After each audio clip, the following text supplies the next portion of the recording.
आपका डाउट लो तो PFI public financial institution, मतलब एक ये भी फाइनेंशियल इंस्टीट्यूशन है, इनका काम भी लोगों को लोन देने का है, बट इनका लेवल थोड़ा सा बड़ा है। जिनका लेवल बड़ा है इन्हें गवर्नमेंट ने थोड़ा सा अलग ट्रीट किया हुआ है।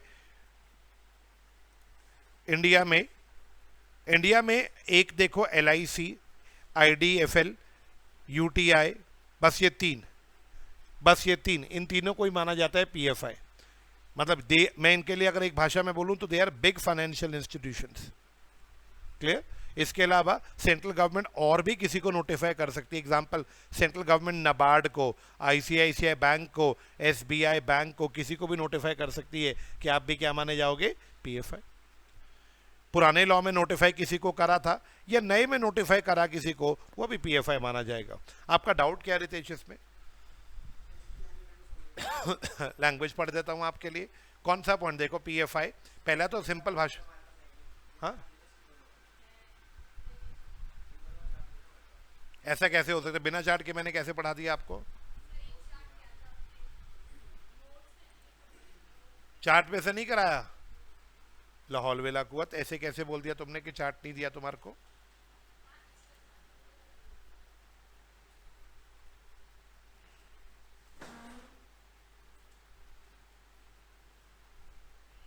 तुम लोग बताओ भाई, पीछे बोलो, तुम्हारे को चार्ट नहीं दिया इस पेज का?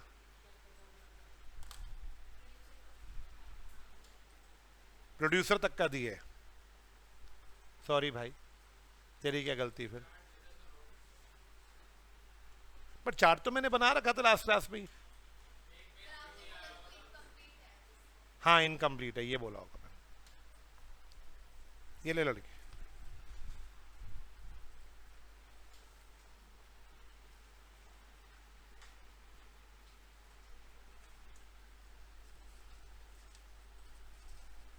ये लो जी। आप बता, लैंग्वेज पढ़ दूं एक बार? Produce PFI means LIC, Infrastructure Development Finance Company, specified company under UTI, institution notified by central government under, central government के बाद लिख लेना यहाँ पे CG के बाद, अंडर कंपनीज एक्ट 1956। वो सब जिन्हें सेंट्रल गवर्नमेंट ने नोटिफाई किया था कंपनीज एक्ट 1956 में। और सेकंड नंबर पे कौन से आगे? सच अदर इंस्टीट्यूशन जो गवर्नमेंट नोटिफाई कर रहा है, किससे बात करके? RBI से। 2013 लॉ में जिन्हें गवर्नमेंट नोटिफाई करेगा किससे बात करके बताओ? RBI से। लेकिन गवर्नमेंट ये वाला पॉइंट के साथ ना कनेक्टेड है। थर्ड पॉइंट कह रहे हैं सेंट्रल गवर्नमेंट RBI से पूछ के तभी आपका नाम नोटिफाई करेगी जब आप दो शर्तें पूरी करोगे। पहली शर्त, आप किसी सेंट्रल या स्टेट एक्ट में बने होने चाहिए, मतलब आप एक स्टैट्यूटरी कंपनी होने चाहिए। हाँ जी। सेकंड, आपका कम से कम 51% कैपिटल किसके पास होना चाहिए? गवर्नमेंट के पास। जब तक आप ये दो कंडीशन पूरी नहीं करोगे थर्ड पॉइंट की, तब तक सेकंड पॉइंट में सेंट्रल गवर्नमेंट RBI से पूछ के आपको पीएफआई डिक्लेयर नहीं करेगी। मेरा नोट जरा पढ़ियो, no institution shall so notified unless established under central or state act. इस लाइन का मतलब आपकी अपनी एक्ट होनी चाहिए, यानी आप एक स्टैट्यूटरी कंपनी होने चाहिए। आगे क्या बोला? And is 51% paid up capital is held bye centre, state और बोथ। आपका 51% कैपिटल गवर्नमेंट के पास होना चाहिए। यदि आप दोनों कंडीशन पूरी करोगे तो गवर्नमेंट आपको क्या नोटिफाई कर देगी? पीएफआई। किससे बात करके? RBI से। अब इसमें और इसमें कोई बच्चा मुझे फर्क बताएगा, इस पॉइंट में और इस पॉइंट में?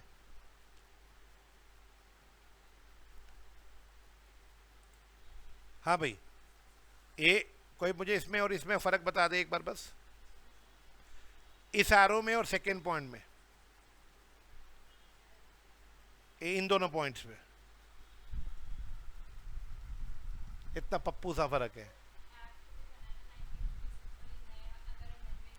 इन दोनों पॉइंट्स में फर्क तो छोड़ो, सिमिलैरिटी बता दो। चलो सलोनी, इस एरो में जो इंस्टीट्यूशंस हैं उनको भी पीएफआई कौन घोषित करती है? Central government. इस सेकेंड पॉइंट में जो पीएफआई हैं उन्हें भी पीएफआई घोषित कौन करेगी? Central government. यानी दोनों में पीएफआई घोषित सेंट्रल गवर्नमेंट करेगी। ये तो बात कॉमन हो गई। डिफरेंस, हाँ, ऊपर इस वाले में वो पीएफआई है जिनको नोटिफाई किया गया अभी नहीं है, 1956 में नोटिफाई कर चुकी है पहले से, और नीचे वाले में वो है जिनको अब नोटिफाई किया जाएगा। कौन से लॉ में? 2013 में। ये फर्क है दोनों पॉइंट्स में। शॉर्ट नोट्स के बिना दिक्कत होती है क्या? है भाई रितेश, फ्लो चार्ट के बिना दिक्कत हो रही थी क्या?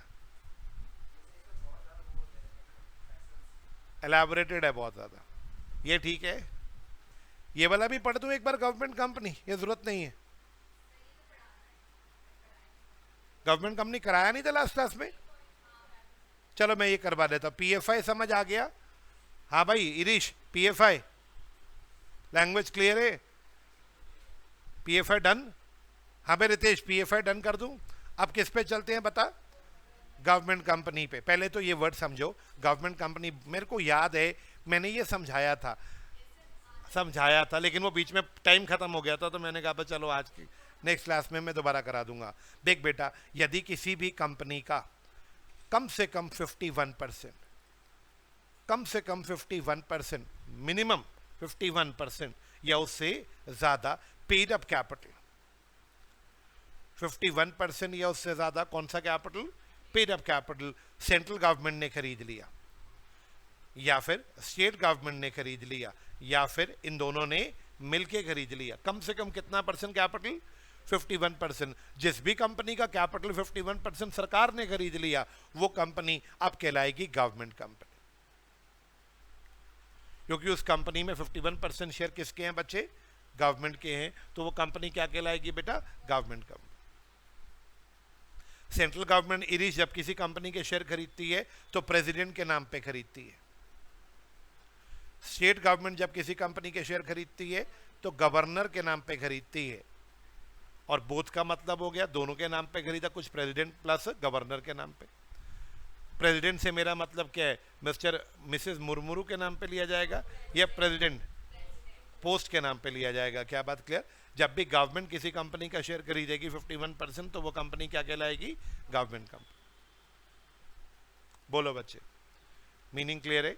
अब मेरा नेक्स्ट सवाल, अगर मैं डेफिनेशन पढ़ दूं तो आपको डेफिनेशन फर्स्ट पॉइंट समझ आ जाएगा। आओ मेरे साथ एक बार फर्स्ट पॉइंट पढ़ के देखते हैं। फर्स्ट पॉइंट क्या कहता है? Government company means a company, section 2 bracket 45 है। Government company means a company in which कम से कम कितना बेटा? 51। कौन सा कैपिटल बेटा? Paid up capital is held by कौन कौन कौन? सेंट्रल गवर्नमेंट या स्टेट गवर्नमेंट या फिर दोनों। ये लाइन अभी छोड़ देना, थोड़ी देर के बाद उठाएंगे, थोड़ी देर के बाद। फर्स्ट पॉइंट क्लियर या नॉट क्लियर? अब गवर्नमेंट कंपनी और स्टैट्यूटरी कंपनी में क्या फर्क होगा, कोई बताएगा? Yes, statutory company special act में बनती है और गवर्नमेंट कंपनी कंपनीज एक्ट में बनती है। बात समझ आया? स्टैट्यूटरी कंपनी का अपना स्पेशल एक्ट होगा, बट गवर्नमेंट कंपनी के लिए कोई स्पेशल एक्ट नहीं होगा। ये सारी किस में आएंगी? कंपनीज एक्ट में। सेकेंड पॉइंट पढ़ना, government companies are different from statutory company. Why different? Why different? नीचे बताओ वाई डिफरेंट? बिकॉज इनका अपना एक्ट नहीं होता as compare to statutory company. Clear? Second point done. मेरा डाउट? Point number third. अब मुझे एक बात बताओ, आपको ये वाली बात भी क्लियर है? अब मेरा क्वेश्चन, गवर्नमेंट कंपनी एक कंपनी है जिसके अंदर गवर्नमेंट ने कितना परसेंट शेयर लगाया, पैसा लगाया बेटा? अब आप मुझे एक बात बताओ, गवर्नमेंट ने शेयर खरीदे हैं किसके? गवर्नमेंट ने गवर्नमेंट कंपनी के शेयर खरीदे, तो गवर्नमेंट उस कंपनी की क्या शेयर होल्डर बन गई? गवर्नमेंट तो खरीद रही है कंपनी के शेयर, तो गवर्नमेंट तो क्या बन गई? Share holder. क्या गवर्नमेंट कंपनी और उसका शेयर होल्डर एक है या अलग अलग है? अलग अलग। आप ये तो नहीं बोल सकते ना कि गवर्नमेंट कंपनी सरकार की कंपनी है, नहीं ये नहीं बोलना, बल्कि ये बोलना है गवर्नमेंट कंपनी एक सेपरेट लीगल, गवर्नमेंट तो उसकी क्या है बताओ? Share holder. इसका मतलब गवर्नमेंट कंपनी की जो प्रॉपर्टी है वो किसकी प्रॉपर्टी है? गवर्नमेंट की प्रॉपर्टी है या उस कंपनी की प्रॉपर्टी है? कंपनी की प्रॉपर्टी है। गवर्नमेंट कंपनी में जो नौकरी कर रहे हैं एम्प्लॉइज, वो किसके एम्प्लॉइज है? वो गवर्नमेंट के एम्प्लॉइज नहीं है। गवर्नमेंट कंपनी के जो प्रॉफिट्स हैं वो किसके प्रॉफिट्स हैं? गवर्नमेंट के प्रॉफिट्स नहीं है वो। क्या बात क्लियर? दोनों में सेपरेट लीगल एंटिटी है। क्या गवर्नमेंट कंपनी गवर्नमेंट का एक डिपार्टमेंट है या वो एक सेपरेट लीगल आइडेंटिटी है? वो गवर्नमेंट का कोई डिपार्टमेंट नहीं है। चलो मैं थर्ड पॉइंट पढ़ता हूं, सेकेंड पॉइंट के बाद third point. Employees of government company are not the employees of government. Reason? क्योंकि गवर्नमेंट कंपनी की अपनी सेपरेट आइडेंटिटी है। क्या बात clear? Fourth point, if government company engages itself in trading ventures, trading venture का मतलब अगर गवर्नमेंट कंपनी कोई बिजनेस कर रही है तो ये मत मानना कि वो कोई गवर्नमेंट बिजनेस कर रही है। बेटा मेट्रो कौन चला रही है? डीएमआरसी। ये मत बोलना दिल्ली गवर्नमेंट चला रही है, क्या बात clear? But it does not, but it does so as a company कर रही है, गवर्नमेंट नहीं कर रही। बिजनेस कौन कर रहा है? फास्ट फास्ट कंपनी कर रही है बिजनेस, क्योंकि भाई सेपरेट लीगल आइडेंटिटी है, तो बिजनेस तो गवर्नमेंट का थोड़ी ना हुआ, बिजनेस तो कंपनी का हुआ। फोर्थ पॉइंट, क्या ये गवर्नमेंट का डिपार्टमेंट है? नहीं। रीजन वही है, why it is not government department, separate legal entity. The legal status of government company is not affected just because share capital is contributed by president या governor. Company का status इस वजह से खराब थोड़ी ना हो जाएगा कि उसमें पैसा सेंटर का और स्टेट का लगा। कंपनी में चाहे पैसा सरकार सारा लगा दे तो भी कंपनी तो सरकार से सेपरेट लीगल एंटिटी। बेटा कितना % लगाना पड़ता है गवर्नमेंट कंपनी को? 51 और मोर कितना हो सकता है? सरकार 100% पैसा, दिल्ली मेट्रो का एग्जांपल मैंने दिया था लास्ट क्लास में, सरकार अगर 100% पैसा भी लगा दे तो क्या होगा बच्चे बताओ? तो भी क्या वो कंपनी सेपरेट है? बिल्कुल। तो भी क्या वो कंपनी सरकार से बिल्कुल अलग है? बिल्कुल। क्या बात क्लियर? ये बात जज साहब ने क्लैरिफाई करी थी हैवी इंजीनियरिंग मजदूर union versus state of Bihar में। कितनी बात है सर? सेकंड से लेके फिफ्थ, थर्ड से लेके फिफ्थ बात ये जज साहब ने कौन से केस में बोली थी? हैवी इंजीनियरिंग के केस में। इस केस में लड़ाई झगड़ा हुआ होगा तो जज को क्लैरिफाई करना पड़ गया होगा। क्लियर? गवर्नमेंट कंपनी एक रजिस्टर्ड कंपनी है, ये तो मानते हो, या तो ये प्राइवेट नेचर की होगी या तो ये किस नेचर की होगी? Public nature. ऐसा क्यों? इसको रटना नहीं है, इसको रटना नहीं है। गवर्नमेंट कंपनी प्राइवेट पब्लिक क्यों होगी? अरे भैया वो पहले गवर्नमेंट कंपनी बनेगी या पहले तो वो कंपनी रजिस्टर होगी? या तो वो प्राइवेट की तरह रजिस्टर होगी या तो वो पब्लिक की तरह रजिस्टर होगी, बाद में गवर्नमेंट उसका शेयर खरीद लेगी तो वो गवर्नमेंट कंपनी बन जाएगी। क्लियर? अगला सवाल, since majority of share holding is in the hands of government, क्योंकि 51% शेयर किसके हाथ में होते हैं, तो क्या मैं बोल सकता हूं गवर्नमेंट इस पे कंट्रोल करती है? कैसे गवर्नमेंट का कंट्रोल रहता है? पहला example, place of conducting AGM. AGM का full form annual general meeting. Company की एजीएम कहां पे होगी? क्या गवर्नमेंट इस पे अपनी डिसीजन सुना सकती है? गवर्नमेंट के पास 51% शेयर है। जिन्होंने रेजोल्यूशन का टॉपिक पढ़ा था बताओ, ओआर, ऑर्डिनरी रेजोल्यूशन के लिए फेवर वाला वोट अगेंस्ट वाले वोट से क्या होना चाहिए? ज्यादा। गवर्नमेंट के पास 51% है, तो बताना कि गवर्नमेंट के पास 51 है तो क्या वो चाहे तो अपने आप, गवर्नमेंट के पास 51 है तो प्राइवेट लोगों के पास कितने हैं बताओ? 49। क्या गवर्नमेंट के हाथ में जब मर्जी ओआर पास कर लेगी? एजीएम कहां होगी ये गवर्नमेंट डिसाइड कर सकती है। अगला पॉइंट पढ़ना, डायरेक्टर्स को क्या सैलरी देनी है ये गवर्नमेंट डिसाइड कर सकती है। किसको डायरेक्टर अपॉइंट करना है, कितना डिविडेंड डिक्लेयर करना है, इन सब पे किसकी डिसीजन, किसका कंट्रोल चलेगा बताओ? क्यों कंट्रोल गवर्नमेंट का क्यों चलेगा? गवर्नमेंट का स्टेक है। बिल्कुल ठीक बोला हरीश ने। बोलो जी, क्या गवर्नमेंट कंपनी क्लियर है? आवाज सी नहीं आई। हाँ जी वीना, कुछ भी पूछना है पूछ लो। Can I now proceed to next? ये केस को एलैबोरेट कर दूं? You want to listen to this case? आओ, मैंने आपको केस की समरी बताया। मेरा डाउट, आपने बोला कि सर केस एक बार एलैबोरेट करना। बच्चे केस बताइए क्या नाम है? Heavy heavy heavy engineering corporation, यही है ना? कंपनी लिमिटेड वर्सेस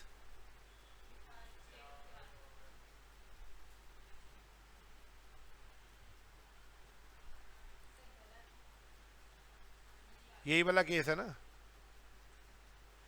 ये केस आया था बेटा 1970 में। पिटिशनर किसने केस लगाया था?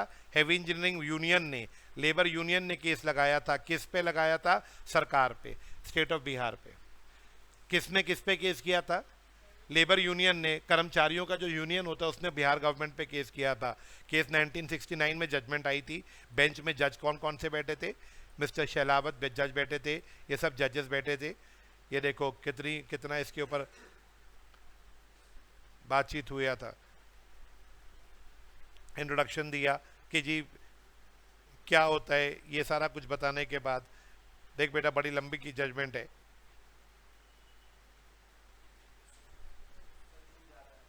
जूम ज्यादा है?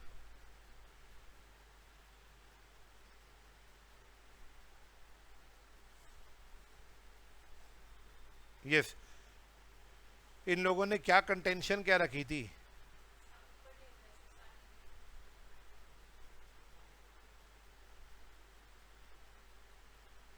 अच्छा ये देखो इन लोगों की क्या क्या कंप्लेंट है, ये देखो इन लोगों ने ये अपील क्या करा था, इन लोगों ने अपील करा था, in appeal to this court under article 133 it was contended inter alia, inter alia का मतलब विद इन, इन्होंने कंटेंड किया मतलब दलील रखी अपीलेंट्स ने, अपील जो करते हैं, that industry is in question, ये जो कंपनी है इसको सेंट्रल गवर्नमेंट चला रही है, तो ये गवर्नमेंट की कंपनी है, इसको सरकार चला रही है, मतलब इसका मैं पूरा केस अभी नहीं पढ़ा मैंने, बट मैं आपको बता रहा हूँ हुआ क्या होगा। इन लोगों ने शिकायत क्या करा कि ये जो कंपनी है हैवी इंजीनियरिंग ये बिहार गवर्नमेंट चला रही है, तो हम लोगों को जो बोनस चाहिए या हमें जो बेनिफिट्स चाहिए वो सरकारी बेनिफिट्स दो, हमारे को सारे, हमारे को जो भी बेनिफिट्स चाहिए वो किसकी तरह दो, गवर्नमेंट की बेनिफिट्स की तरह दो। तो जज साहब ने क्या, वो देखो ये लोग स्टैंडिंग ऑर्डर्स के बेनिफिट्स मांग रहे हैं, लड़ाई झगड़ा, मतलब ये ऐसा कुछ हुआ होगा, मतलब मोटी भाषा में कि इन लोगों ने बोला जी ये तो गवर्नमेंट की कंपनी है, सरकार चला रही है, तो हमें जो भी बेनिफिट्स देने हैं वो किसकी तरह दो, गवर्नमेंट एम्प्लॉयज की तरह। तो जज साहब को क्या बोलना पड़ा होगा, बेशक सरकार ने सारा पैसा लगा दिया इस कंपनी में, तो भी ये कंपनी सरकार से अलग है, तो मेरा अगर अलग है तो ये एम्प्लॉय सरकार के नहीं, ये एम्प्लॉयज किसके हैं, इनको सरकारी बेनिफिट मिलेगा या जो कंपनी बेनिफिट देगी बस वही मिलेंगे, जो कंपनी बेनिफिट देंगे वही मिलेंगे। क्लियर? मैंने आपको क्या बोला था, अगर आपने मेरी बात को ध्यान से सुना होता वीना, मैंने कहा था जज ने ना ये तीनों बातें इसी केस में तय करी थी। क्लियर? चलो कैन वी नाउ प्रोसीड। आवाज से नहीं आई इरिश, मैंने लायबिलिटी वाली कंपनियां समझाई थी कभी, तो ये तो आती हैं आपको, होल्डिंग सब्सिडरी समझाई थी, ये भी आती है आपको, ये होमवर्क कर दूं, आपका होमवर्क कर दूं, ये करा दूं फटाफट, जल्दी करा दूं एक बार, फिर से करा दो, एक पेज की तो बात है, आपका क्या जाएगा, एक लाइन में डाल दिया बेटा, उनको तो सीए वालों को तो पूरा लेयर का टॉपिक पढ़ाया था, आपके मॉड्यूल में लेयर वर्ड यूज हुआ है बस, ठीक है। अब आओ बच्चे, ये कौन सी कंपनी है, limited by share, limited by guarantee और अनलिमिटेड कंपनी। ये कंपनी का क्लासिफिकेशन हुआ है on the basis of liability, on the basis of liability के आधार से बोलूं तो company can be limited by share, company can be limited by guarantee and company can be unlimited. क्या बात क्लियर? अब मेरा सवाल, सबसे पहले नाम किसका आता है जरा बताना, लिमिटेड बाय शेयर का। बच्चे आप में से कोई मुझे बताएगा what is limited by share? Limited by share का मतलब ये कैसी कंपनी होगी बच्चे, कंपनी लिमिटेड बाय शेयर का मतलब क्या हुआ? यस मेरा सवाल, कंपनी लिमिटेड बाय शेयर एक ऐसी कंपनी है बच्चों जिसके अंदर कॉमन फास्ट, मिस्टर ए ने कंपनी में शेयर खरीदा 100 रुपए का, इन्होंने 100 रुपए का कंपनी में क्या परचेज किया, शेयर। लोग कहते हैं इस कंपनी में जो जितने का शेयर खरीदेगा उसकी बस उतनी लायबिलिटी होगी, बस उतनी ही। मिस्टर ए ने 100 रुपीज का शेयर खरीदा, फुल्ली पेड अप, क्या 100 रुपए पूरे दे दिए कंपनी को? यदि 100 रुपए पूरे दे दिए तो अब कुछ और देना है या नहीं देना? बिल्कुल नहीं देना। यदि शेयर 100 रुपए के शेयर पे पार्टली पेड अप खरीदा, पार्टली पेड अप का मतलब क्या हुआ, 100 रुपए के शेयर पे 60 रुपए दिए हैं कंपनी को, तो और लायबिलिटी कितना है बस बताना जरा। कॉल्स हैं, सिर्फ कितने की कॉल पे करेगा, 40 की। ये कब देगा इरिश, 40 रुपए कब देगा कंपनी को? जब भी कंपनी मांगेगी। यदि कंपनी चलते चलते अपनी एग्जिस्टेंस में मांग ले भाई 40 रुपए दो इरिश, देने पड़ेंगे बिल्कुल। यदि कंपनी वाइंडिंग अप पे मांग ले बेटा तब भी देने पड़ेंगे। क्या बात समझ आया? जब भी मांगेगी बस कितने दूंगा, कॉमन फास्ट। यदि कंपनी को 2 करोड़ की जरूरत है वाइंडिंग अप पे, कह रही है हमें 2 करोड़ चाहिए प्लीज दे दो, मैं 2 करोड़ रुपए दूंगा कंपनी को, या मेरी तो जो बैलेंस कॉल है वो दूंगा, कॉमन फास्ट बैलेंस कॉल है वो दूंगा। यानी इस केस में कंपनी के शेयर होल्डर्स की लायबिलिटी लिमिटेड है। कितने अमाउंट से लिमिटेड है बच्चों? Limited by shares. 2 मिनट देना जरा। बट अबाउट, अच्छा एक बात बताओ, तुम ये बात मानते हो कि कंपनी और शेयर होल्डर अलग होते हैं? आवाज नहीं आई। लिमिटेड कंपनी में शेयर होल्डर की लायबिलिटी क्या होती है बताओ? Limited. What about company? Company की लायबिलिटी तो हमेशा अनलिमिटेड होती है, हमेशा। मैं वर्ड यूज कर रहा हूं हमेशा। कंपनी की लायबिलिटी कभी लिमिटेड नहीं होती। रीजन, क्या कंपनी अपने क्रेडिटर्स को चुकाने के लिए, अपने कर्जदाताओं को चुकाने के लिए अपने सारे एसेट नीलाम कर देगी? बताओ, क्या कंपनी कुछ छोड़ेगी? सब कुछ बेच देगी अपनी लायबिलिटीज को चुकाने के लिए कंपनी का सब कुछ बिक जाएगा। यानी कंपनी की अगर खुद की लायबिलिटी की बात करें तो वो तो क्या होती है? अनलिमिटेड। फिर ये लिमिटेड बाय शेयर में किसकी लायबिलिटी लिमिटेड होती है? शेयर होल्डर की। कितने अमाउंट से लिमिटेड होती है? जितने का उसने क्या परचेज किया, शेयर, जो अनपेड वैल्यू होगी शेयर की बस वो उतना पे करेगा। क्या बात क्लियर है? आ जाओ जल्दी से एक बार इसको पढ़ लो और वाइंड अप करो। यस, लिमिटेड बाय शेयर कहते हैं अगर लायबिलिटी के आधार पे देखें ना तो कंपनी तीन प्रकार की होगी, लिमिटेड बाय शेयर, अच्छा जी, लिमिटेड बाय गारंटी, अच्छा जी, और तीसरा कौन सी बताओ बेटा? Unlimited companies. तो कितनी कंपनियां होगी लायबिलिटी के आधार पे? तीन, limited by share, limited by guarantee और अनलिमिटेड। प्राइवेट और पब्लिक लायबिलिटी के आधार पे नहीं, जरूरी नहीं कि सारी कंपनियां किसी के बेस के नीचे होंगी, जितनी बेसिस के नीचे आ सकती है, बेसिस के नीचे कुछ अदर कैटेगरीज ऑफ कंपनीज बोल देंगे हम इसको। हाँ जी, अब बताओ यहाँ पे लॉ मेकर ने सेकंड पॉइंट क्या बोला? Company having the liability of its member limited by the, हाँ भाई, the limited by the unpaid amount on shares held by them is called limited by share. जिस केस में company के members की liability उतनी ही होगी बेटा जितने का उनका क्या है? Unpaid amount. अब बताओ अगला पॉइंट क्या कहता है law maker? Companies liability is never limited, rather liability of share holder is limited. इसका मतलब क्या हुआ रितेश? कंपनी की लायबिलिटी कभी लिमिटेड नहीं होती है, तो किसकी लायबिलिटी है? Member can be asked to pay the calls. कब देंगे मेंबर्स कॉल बताओ? At any time. क्या एग्जिस्टेंस में जब कंपनी चल रही है कॉल मांग सकती है, और जब कंपनी का वाइंडिंग हो तब भी मांग सकती है? दो बार मांगेगी या मांगेगी तो एक ही बार? जितना कॉल है मांगेगी तो उस कॉल को ही मांगेगी, चाहे एग्जिस्टेंस में मांग ले चाहे वाइंडिंग अप पे। लास्ट पॉइंट पढ़ना जरा, क्या आया? Such company must have share capital as the extent of liability depends on share capital. ये लिख लो जरा, as the extent of liability depends on share capital।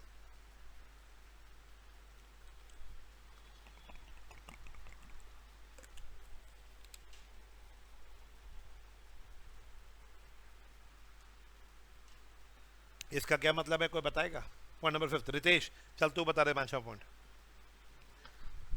वो बासी मार रहा है तो तू ही बताएगा।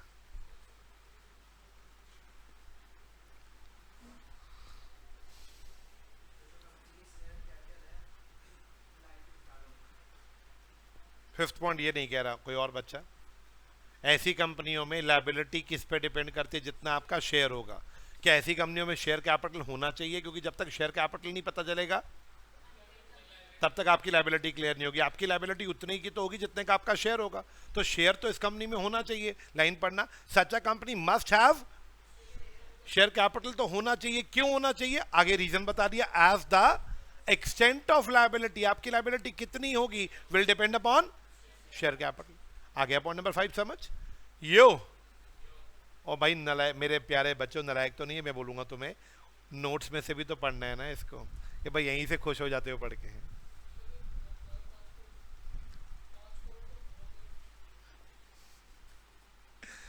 देखो तुम मुझे बता दो, मैं देखो डबल मेहनत कर रहा हूँ बच्चे, डबल मेहनत चार्ट बनाता हूँ और ये देख लो, ये भी।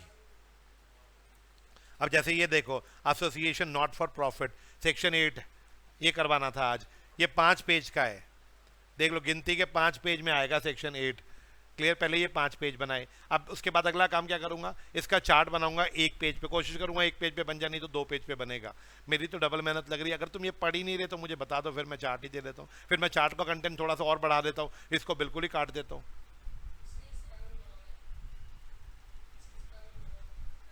बच्चे मैं अभी नहीं बना सकता, तो मैं बोलता हूँ साथ साथ बना रहा हूँ। जब पूरा बन जाएगा, तुम ना पेज नंबर डालते रहो चार्ट्स के ऊपर, जब पूरा बन जाएगा तो मैं तुम्हारा स्पाइरल सबका करा दूंगा। अभी नहीं, क्योंकि मेरे पास है ही नहीं चार्ट्स, अभी तो साथ साथ बन रहे हैं चार्ट्स। मेरा क्वेश्चन है, ये चाहिए या ये नहीं चाहिए? सलोनी, वीना, ये वाले नोट्स चाहिए? बिल्कुल चाहिए। तो आप पढ़ते हो इसको? रितेश करिए, एक बार पढ़ लेते हैं। रितेश आप बताओ। गुड, आप दोनों सिर्फ चार्ट्स मरवाओगे मेरे को? हाँ, इससे ही पास होकर दिखाएंगे। कॉन्फिडेंस टीचर को उतना नहीं है जितना स्टूडेंट को टीचर के नोट पे है।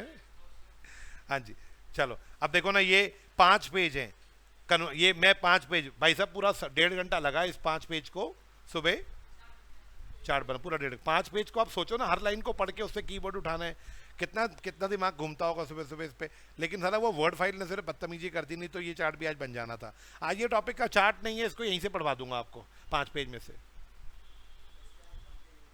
हाँ आते हैं बेटा आते हैं। रितेश प्रशांत सा हो गया 5 पेज देख के हैं। ओके, अब लिमिटेड बाय गारंटी का मतलब क्या है? ये बिल्कुल सेम एग्जांपल, आपने लिमिटेड बाय शेयर सीखा, अब लिमिटेड बाय गारंटी आ गया। कंपनी लिमिटेड बाय गारंटी, ये कंपनियां क्या होती है, इनमें शेयर कैपिटल नहीं होता, इनमें क्या होती है, सिर्फ आपकी गारंटी। अगर आपको इन कंपनियों का मेंबर बनना है तो आपको शेयर नहीं खरीदना, मेंबर बनने के लिए आपको कंपनी को क्या देना पड़ेगा कि गारंटी। गारंटी मतलब आपको कंपनी को जुबान देनी पड़ेगी, ये कंपनी जब भी तेरा तू वाउंड अप होगी ना, जब भी तेरी वाइंडिंग अप होगी, मैं तेरे को गारंटीड अमाउंट पे करूंगा। आप गारंटी दो कंपनी को कि आप कितना अमाउंट पे करो। मेरा सवाल, एग्जाम्पल, मिस्टर ए एक कंपनी में मेंबर बनने गए, कंपनी बोली मिस्टर ए मेंबर बनने हमें गारंटी दो कि आप हमारे को जब भी हम बंद होंगी आप हमें 1000 रुपीज पे करोगे। मिस्टर ए ने कहा ठीक है कंपनी, मैं आपको क्या दे रहा हूँ, गारंटी। इन कंपनियों में शेयर नहीं होता, कैपिटल नहीं होता, इनमें सिर्फ क्या चलती है बताओ, गारंटी। मैंने 1000 रुपए की गारंटी दी, अब ये 1000 रुपए की गारंटी दी, मुझे ये 1000 रुपए कब देना है, कमन फास्ट एग्जिस्टेंस में या वाइंडिंग अप में?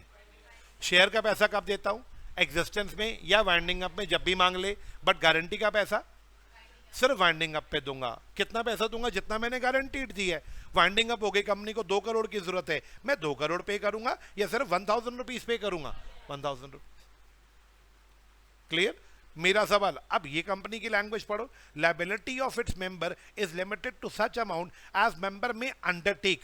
अंडरटेक का मतलब गारंटी, जितना अमाउंट मेंबर्स ने अंडरटेक करा है कंट्रीब्यूट करने के लिए। आगे एक लाइन का मतलब कोई बताएगा, to the assets of the company. जो पैसे हम देंगे कंपनी को, कंपनी के हम जब पैसा देते हैं कंपनी को तो कंपनी की लायबिलिटी बढ़ेगी या एसेट्स बढ़ेंगे?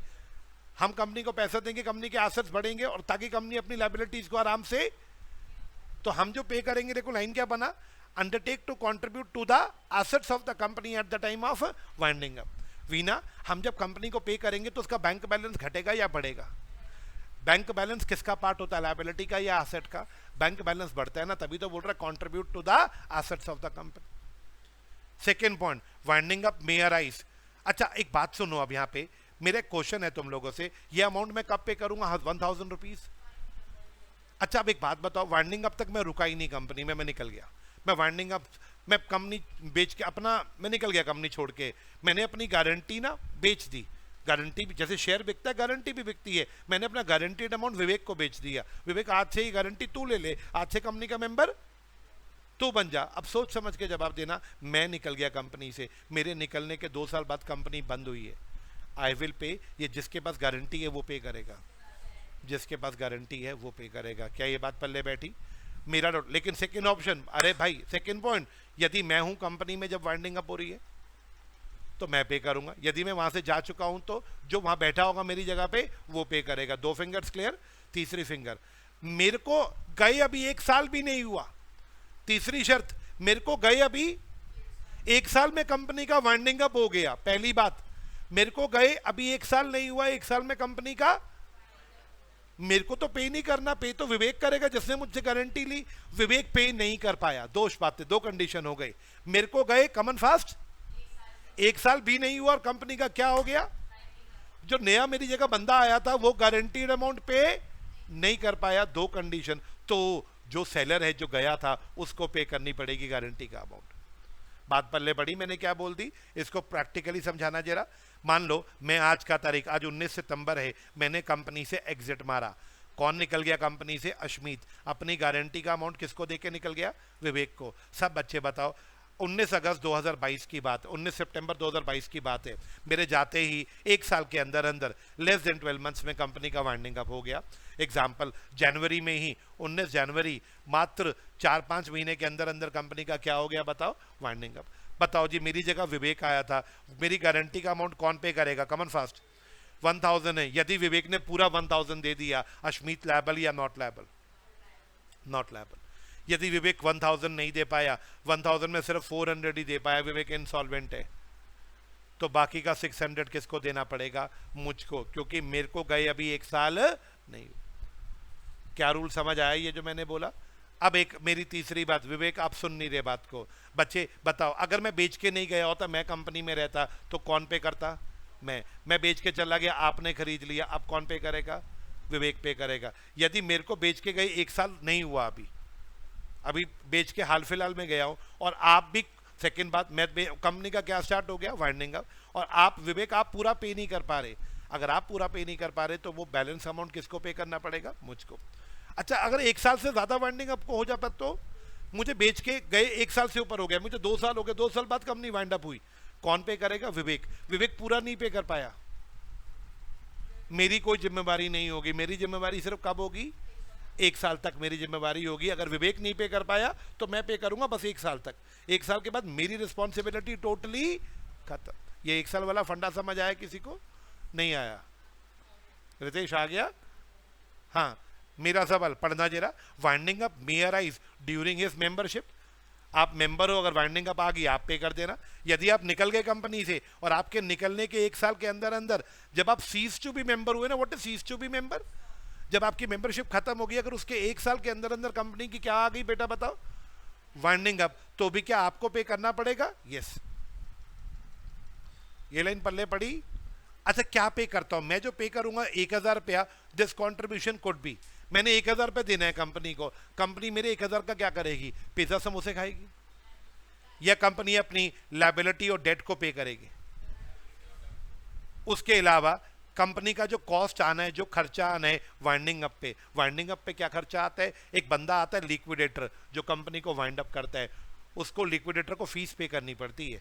वो फीस भी क्या कंपनी, हमने जो 1,000 रुपीज पे किया उसी में से निकाल लेगी? बताओ मेरा डाउट। पहला सवाल मैंने क्या बोला, किस में से लेगी? बच्चों बताना जरा। हमारे 1,000 रुपए में से पहले क्या पे करेगी? उसके बाद पैसा बच गया हमें वापस कर देगी, या कमन फास्ट? क्या बात, उसके बाद भी बच गया? अब बताओ, लायबिलिटी को पे कर दिया, लिक्विडेटर का खर्चा दे दिया, सब कुछ निपट गया। 1,000 रुपए लिया, 600 रुपए लायबिलिटी में निपट गया, 200 से लिक्विडेटर सेटिस्फाई हो गया, अभी भी कितना पैसा बचा? 200 रुपए। क्या 200 रुपया हम लोगों का वापस कर देगी? आवाज नहीं आई? आवाज नहीं आई, मैं वेट कर रहा हूं आपकी। हमसे 1,000 रुपए मंगवाया, उससे पहले डेट्स क्लियर कर दिए, लिक्विडेटर का खर्चा क्लियर कर दिया, अभी भी पैसा बच गया। ये देखो, वापस करने को कैसे बोला जरा यहां पढ़ना। To adjust the rights of contributory. Contributory किसको बोला? हम लोगों को। जो हम लोग वाइंडिंग अप पे पैसे दे रहे हैं, तो हमारा नाम वाइंडिंग अप पे क्या होता है? हमारे को पैसा, हमारा पैसा एडजस्ट कर दिया गया, मतलब हमारा पैसा वापस कर दिया गया। कितना पैसा वापस कर दिया गया इस एग्जांपल में? 200 रुपये। ये लास्ट देखो, पेपर में याद रखना, जो सीरियल ऑर्डर मैंने लिखा तुम्हारा भी वही होना चाहिए। सबसे पहले कॉन्ट्रीब्यूटरीज का एडजस्ट होगा, या सबसे पहले डेट्स पे होंगे, उसके बाद वाइंडिंग अप का खर्चा पे होगा, उसके बाद कुछ बचा तो कॉन्ट्रीब्यूटरीज में बांट दिया जाएगा। कॉन्ट्रीब्यूटरी यानी जो वाइंडिंग अप पे गारंटर्स पे कर रहे मेंबर्स, उन्हें कॉन्ट्रीब्यूटरीज बोलेंगे। क्या बात पल्ले पड़ी? आवाज नहीं आई?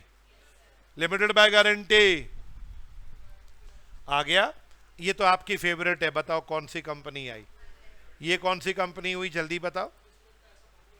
यस, अनलिमिटेड कंपनी बड़ी खतरनाक कंपनी होती है। इस कंपनी में दोस्तों मिस्टर ए ने 100 रुपीज का शेयर लिया, कोई मतलब नहीं है। मिस्टर ए ने 1,000 की गारंटी दी, उसका भी मुझे कोई मतलब नहीं है। चाहे आप शेयर ले लो, चाहे आप गारंटी दे दो, जब भी कंपनी वाइंड अप होगी, कंपनी आपसे वो डेफिशिएंसी लेगी जो उसको जरूरत पड़ेगी। मान लो मैं शेयर का एग्जांपल लेता हूं, मिस्टर ए ने कितने के शेयर लिए एक अनलिमिटेड कंपनी में? 100 रुपीज के। कंपनी वाइंड अप होगी, अनलिमिटेड कंपनी को डेफिशिएंसी आ गई। What is deficiency? Assets company के 5 करोड़ के थे, लायबिलिटी कंपनी की 8 करोड़ की थी, डेफिशिएंसी कितने की आ गई दोस्तों बताना? ये कंपनी 3 करोड़ किससे लेगी? कमन फास्ट। अनलिमिटेड कंपनी है, शेयर होल्डर 100 रुपीज देगा या सारी डेफिशिएंसी देगा? ये अनलिमिटेड कंपनी है, ये लिमिटेड बाय शेयर नहीं कि शेयर होल्डर सिर्फ शेयर का अमाउंट पे करेगा। ये अनलिमिटेड कंपनी है, यहाँ पे शेयर होल्डर सारा अमाउंट पे करेगा, जितनी डेफिशिएंसी आएगी। एक शेयर होल्डर पे करेगा, जितने शेयर होल्डर होंगे सब पे करेंगे, सब पे करेंगे। क्लियर है बेटा? क्या ये अनलिमिटेड कंपनी बिल्कुल पार्टनरशिप फर्म की तरह है? पार्टनरशिप फर्म 12वीं क्लास में पढ़ा होगा, वहां पे भी पार्टनर्स की लायबिलिटी क्या होती है, यहाँ पे भी कंपनी की शेयर होल्डर्स की लायबिलिटी क्या है? लेकिन एक फर्क है पार्टनरशिप फर्म और अनलिमिटेड कंपनी में। पार्टनरशिप फर्म में पार्टनर्स की लायबिलिटी अनलिमिटेड है और क्रेडिटर सीधा पार्टनर से रिकवर कर सकते हैं। चल बे पार्टनर पे कर, सीधा क्रेडिटर किसकी गर्दन पकड़ सकते हैं। लेकिन अनलिमिटेड कंपनी में क्रेडिटर सीधा मेंबर को नहीं पकड़ सकता। क्रेडिटर किसको पकड़ेगा? कंपनी किससे रिकवर करके देगी? मेंबर से। बात समझ आई? मेरा डाउट। अब आइए ये वाला पॉइंट पढ़ के देखते हैं। कौन सी कंपनी पढ़ रहे हैं जल्दी बताना।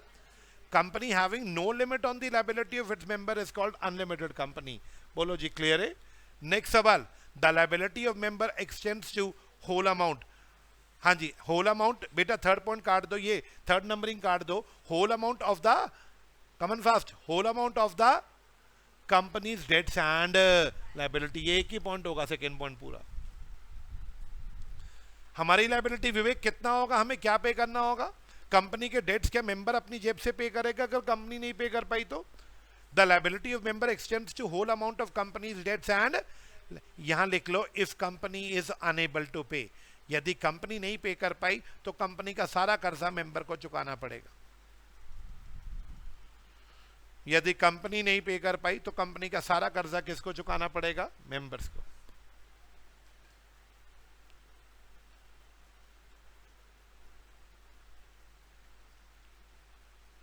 बोलो बच्चे clear? Can I move to fourth point? नहीं, नंबरिंग में तो ये थर्ड ही होगा। पढ़ना, अनलिमिटेड कंपनी इज, इसके बाद लिखो similar. Unlimited company is similar to that of partnership. Line समझ आया किसी को? अनलिमिटेड कंपनी किसकी तरह होती है बताओ? पार्टनरशिप की तरह। लेकिन फिफ्थ पॉइंट पढ़ना, creditor can't directly proceed against members. इस लाइन का मतलब कोई बताएगा क्या हुआ? Creditors can't directly proceed against members. Creditor member को कुछ नहीं कह सकता कंपनी में। What about partnership? Like in partnership they will have to institute proceeding for winding up of the company for their claim. इसका क्या मतलब कोई बताएगा? बच्चे ये लाइन थोड़ा ध्यान से पढ़ना, पॉइंट थोड़ा सा टेढ़ा है। एक बार बच्चे मेरे लिए ध्यान से पढ़ना ये वाला point. Yes, creditors can't directly proceed against member. इसका मतलब बता मुझे रितेश। क्रेडिटर मेंबर को कुछ नहीं कह सकता, जैसे वो कहां पे कहता है? पार्टनरशिप में। लाइक इन पार्टनरशिप, हाँ जी, यहां पे कॉमा लगाओ। तो क्रेडिटर को करना क्या होगा ये बताओ? मेंबर को तो वो कुछ नहीं कह सकता। तो रितेश क्या मैं ये बोल सकता हूं क्रेडिटर्स को क्या करना होगा? कंपनी उनका पैसा दे नहीं रही, मेंबर को वो कुछ कह नहीं सकते, तो क्या वो कोर्ट में जाके कोर्ट को बोलेंगे सर इस कंपनी का वाइंडिंग अप शुरू करवाइए ताकि हमारा पैसा वाइंडिंग अप पे मिल सके? लाइन आगे पढ़ना, they will have to institute. Institute का मतलब होता है रिक्वेस्ट करना पड़ेगा। किसके लिए रिक्वेस्ट करेंगे क्रेडिटर्स बताओ? Proceedings for winding up, winding up की कार्रवाई के लिए। कौन रिक्वेस्ट करेंगे? सर वाइंडिंग अप करवा दो, क्रेडिटर्स। किसको रिक्वेस्ट करेंगे? एनसीएलटी को, नेशनल कंपनी लॉ ट्राइब्यूनल को जाके रिक्वेस्ट करेंगे सर प्लीज कंपनी का क्या करवा दो? Winding up. क्या बात क्लियर? वाइंडिंग अप क्यों करवा दो? ताकि हमारा पैसा हमें वाइंडिंग अप पे आराम से मिल जाए। नहीं पल्ले पड़ा या समझ आ गया? नहीं आया? कहने से ये पूरा पॉइंट एक छोटी सी बात कह रहा है। ये लो, क्रेडिटर मेंबर को कुछ नहीं कह सकता, उसको अपना पैसा चाहिए। जैसे पार्टनरशिप पे तो वो पार्टनर को रगड़ देता है, वो मेंबर को कुछ नहीं कह सकता, उसको चाहिए अपना पैसा। तो क्या करेगा वो तो कंपनी एनसीएलटी को रिक्वेस्ट करेगा कि कमन फास्ट प्लीज इस कंपनी का क्या स्टार्ट। ओके, अब बताओ मुझको कौन सी कंपनी चल रही थी बच्चों? क्या ये वाला पॉइंट क्लियर है? लास्ट पॉइंट पढ़ना, such companies may or may not have share capital. इसका मतलब अनलिमिटेड कंपनी में शेयर कैपिटल होगा तो भी चलेगा, नहीं होगा मतलब देखो इसका ये है, अनलिमिटेड कंपनी शेयर कैपिटल वाली होगी तो मिस्टर ए के पास 100 रुपीज का शेयर होगा में, और अगर शेयर कैपिटल वाली नहीं होगी तो मिस्टर ए ने 1000 रुपीज की गारंटी दी होगी। शेयर वाली भी हो सकती है और गारंटी वाली भी हो सकती है। लेकिन एक बात बताओ मेरे को विवेक, अनलिमिटेड कंपनी में अगर मैंने 1000 रुपीज की गारंटी दे भी दी, मैं 1000 ही दूंगा, ये जितनी भी डिफिशियंसी होगी सारी दूंगा। तो ये जो वर्ड आ रहा है may or may not have share capital, may मतलब शेयर कैपिटल हो भी सकता है और शेयर कैपिटल नहीं होगा तो क्या होगी बताओ? गारंटी होगी। क्लियर है ये बात? Unlimited company clear? नहीं, अनलिमिटेड में हो भी सकता है, नहीं भी हो सकता, दोनों हो सकता। नहीं, ये 99.99% ऐसी कंपनी कोई बनाता ही नहीं है। क्लियर? आपको 99% कंपनियां क्या मिलेंगी? Limited by share. 1% कंपनियां ज्यादा से ज्यादा आपको क्या मिल सकती हैं बताओ? Limited by share. Limited by share का नहीं, मैंने एक एग्जांपल दिया था, किसी को याद होगा, अनलिमिटेड कंपनी शाहरुख खान ने बनाई थी, रेड चिली नाम सुना होगा आपने, उसका प्रोडक्शन हाउस है।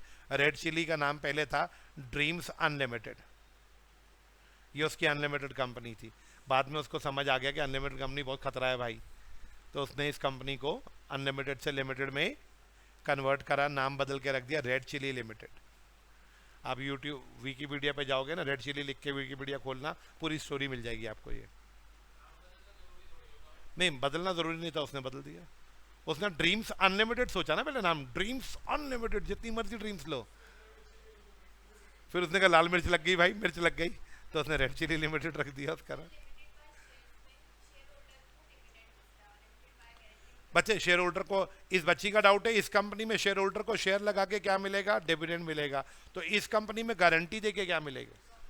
कोई ऐसी कंपनियां क्लब के फॉर्म में होंगी ज्यादातर, अपने मेंबर्स को क्लब्स के बेनिफिट देंगी, वॉलीबॉल खेल लो, बास्केटबॉल खेल लो क्लब में आके, ऐसी कंपनियां वो होती। ये कोई बिजनेस नहीं करती गारंटी कंपनियां, ये तो सिर्फ क्लब वगैरह चलाती, एनपीओज हो गई, एनजीओज हो गई, या क्लब वगैरह चलाती। क्लियर है? Main doubt. Can we now proceed to next heading? अगली कंपनी कौन सी कंपनी? नींद आ गई रितेश? आज भी लेट सोया था रात को? कितने बजे उठा था सुबह? वेरी गुड, पढ़ रहा था सुबह उठ के? पढ़ रहा था? अब तो उठ के पढ़ाई करी? पढ़ाई करी। तुम कितने बजे सोए थे रात को भाई? वेब सीरीज देख के सोए थे रात को भी? वेब सीरीज देख के सोए थे? एरिश, एरिश की आंखें नीचे हैं, इसका मतलब बेड़ा गर्क है। हाँ, ओके। मेरा सवाल, टैक्स के ग्रुप में कोई मैसेज आया क्या आज? क्या हुआ?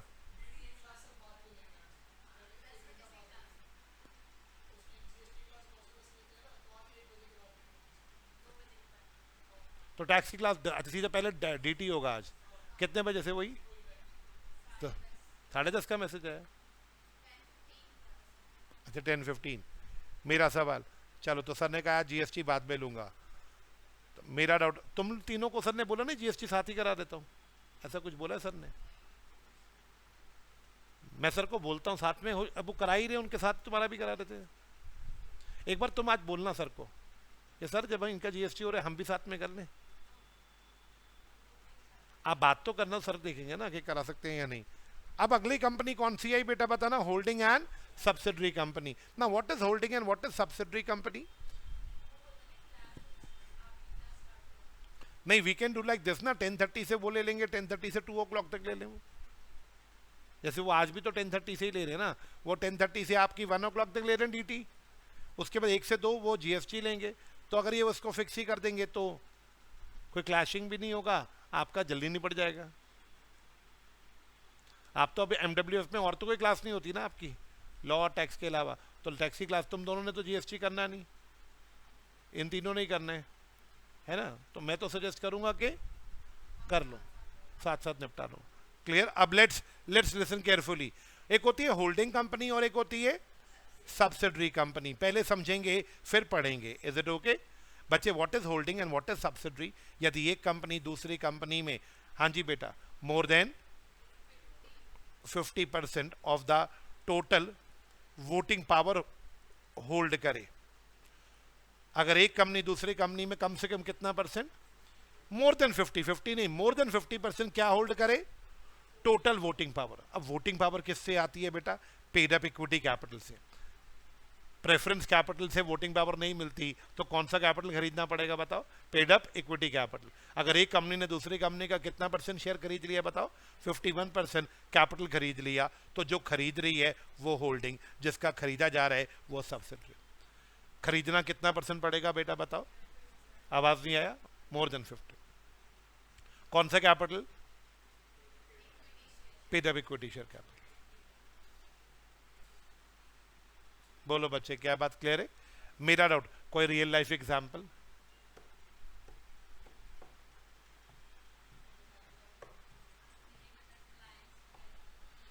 मेरा डाउट, कोई रियल लाइफ एग्जाम्पल? ये लो,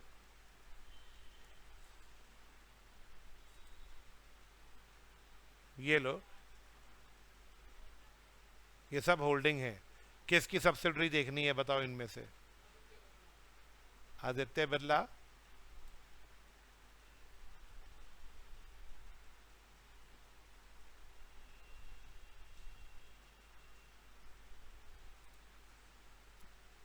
आदित्य बिरला होल्डिंग है तो इसकी सब्सिडरी भी चेक करनी पड़ेगी, है ना?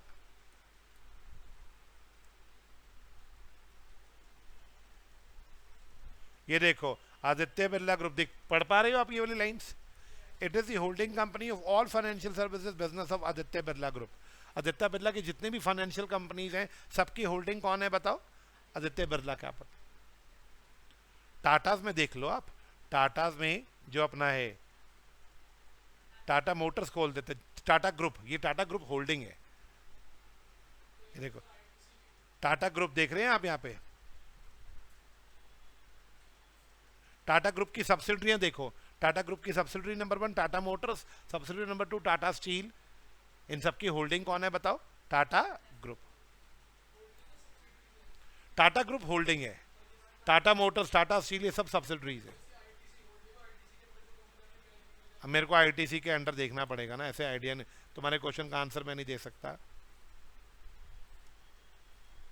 आईटीसी होल्डिंग है, आईटीसी लिमिटेड इसकी सब्सिडरी है, आईटीसी होटल्स, आईटीसी इन्फोटेक, ये सब इसकी सब्सिडरीज है। क्या काफ़ी एग्जांपल्स हैं इंडिया में इसके लिए? क्या क्लियर है? चलो अब मुझे जवाब चाहिए। आपको होल्डिंग सब्सिडरी का पहला रूल समझ आया? बताओ रूल क्या है? अगर एक कंपनी दूसरी कंपनी में मोर देन कितना % शेयर खरीद ले? 50%। एग्जाम्पल, एक कंपनी है, इसका paid up equity capital 1000 crore का है। बताओ जी इस कंपनी को कम से कम कितना खरीदना पड़ेगा कैलकुलेशन वाइज? बताओ जल्दी से। आवाज नहीं आई? More than 50%। इसका मतलब क्या है? कम। आवाज नहीं आई? अबे 1000 करोड़ है, 1000 करोड़। ये देखो, अच्छा आपको कम दिखता है बोर्ड पे? कटता है ना आपका बोर्ड? ये लो अभी बताओ, 500 से ज्यादा, 502 करोड़ का इक्विटी खरीद लिया तो बताओ क्या होगा? ये होल्डिंग हो गया और ये क्या हो गया? सब्सिडरी। अच्छा अगला क्वेश्चन है, खरीदना अकेले है हाँ, या फिर अपनी सब्सिडरी के साथ मिलके भी खरीद लो वो भी चलेगा। ये एग्जाम्पल क्लियर है? ये एग्जाम्पल अब जो मैं बना रहा हूं ये गलत है। ए और बी दो कंपनी है, इन दोनों ने, इसने 40 इसने 11, इन दोनों ने मिला के 51% शेयर सी का खरीद लिया। दो कंपनियां मिला के खरीद रही हैं, ये गलत एग्जाम्पल है, ये दोनों होल्डिंग नहीं कहलाएंगे। This is wrong example. लेकिन यही एग्जाम्पल दोबारा बना दो, ए ने बी का 60% शेयर खरीदा, कौन होल्डिंग? ए। बी कौन है? उसकी सब्सिडरी। अब बताओ जरा, ए ने सी का 40 खरीदा और बी ने सी का 11 खरीदा। अब क्या रूल आया? इन दोनों ने मिला के 51% खरीदा। किन दोनों ने? ए और बी ने मिला के। और ए और बी में कोई खुद रिश्ता है बताओ?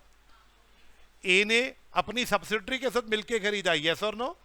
यहां पे क्या माना जाएगा? ए किसकी होल्डिंग पहले से थी बताना? बी की। अब क्या माना जाएगा? A and B are holding of C या A is holding of C? A and B नहीं बोलना, ए ने तो अपनी सब्सिडरी के साथ मिलके खरीदा ना, तो माना तो जाएगा बड़ा तो कौन है? बॉस तो कौन है? ए। तो ए माना जाएगा ए इज होल्डिंग ऑफ सी। ये नहीं बोलना कि बी इज होल्डिंग ऑफ सी। ये एग्जाम्पल गलत है, ये सही है। चित्र तो दोनों सेम है यार।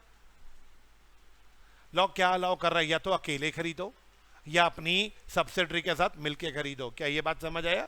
दो कंपनियां मिलके खरीदेंगी, ये थोड़ी ना बन जाएंगे होल्डिंग सब्सिडरी। बोलो जी क्या ये एग्जाम्पल्स क्लियर है? अब एक और तरीका, रूल नंबर 2, जरूरी नहीं है शेयर खरीदो। अगर एक कंपनी दूसरी कंपनी के मेजॉरिटी या फिर सारे, मेजॉरिटी या फिर सारे डायरेक्टर्स को अपॉइंट या रिमूव कर दे, अगर एक कंपनी की इतनी औकात के वो दूसरी कंपनी के या तो सारे या मेजॉरिटी क्या अपॉइंट या रिमूव कर दे बताओ? डायरेक्टर्स को। तो जो कर रही है वो कौन है? होल्डिंग। और जिसके हो रहे हैं वो कौन है? सब्सिडी। एक कंपनी की इतनी औकात, मान लो एक कंपनी है कंपनी ए, इसने कंपनी बी को टेक्नोलॉजी दी है, इसने कंपनी में शेयर नहीं खरीदे, ए कंपनी ने बी कंपनी को अपनी क्या दी है और बदले में क्या मांगा है? बी तेरे यहाँ कितने डायरेक्टर हैं? बी बोली 10। बी तेरे 10 डायरेक्टर में 6 डायरेक्टर्स, 6 मेजॉरिटी होता है 10 में से, 10 का 6 क्या होता है बताओ, मेजॉरिटी। तेरे यहाँ 6 डायरेक्टर्स या 7 या 8 या 9 या 10 डायरेक्टर हम अपॉइंट करेंगे, ए ने बोला। या एक काम कर, अपॉइंट तू कर ले, हम इनको क्या कर देंगे बताओ, रिमूव। ए कंपनी बी कंपनी को टेक्नोलॉजी देके बदले में क्या मांग रही है, उससे पावर मांग रही है। बी कंपनी तेरे डायरेक्टर मैं अपॉइंट करूंगी, सारे डायरेक्टर या मेजॉरिटी, या तो मेजॉरिटी या तो सारे। अगर मंजूर है बी लिमिटेड तो टेक्नोलॉजी दूंगी, नहीं तो नहीं दूंगी। बी कह रहे ठीक है सर आप मेरे डायरेक्टर्स अपॉइंट कर लेना। आप बताना इससे ए को क्या फायदा हुआ बी के डायरेक्टर अपॉइंट करके। कमन डायरेक्टर कंपनी को चलाता है, बी के डायरेक्टर बी को चलाएंगे, और उन डायरेक्टर्स को कौन अपॉइंट करेगा? तो क्या ए उनको समझाएगा कि बी को कैसे चलाना है? यानी बी को चलाने में ए का पूरा क्या रहेगा बताओ, रोल रहेगा। क्या ये बात समझ आया? तो मेरे डाउट दो कंसेप्ट सीखना, कंट्रोल करने के दो तरीके सिखाना।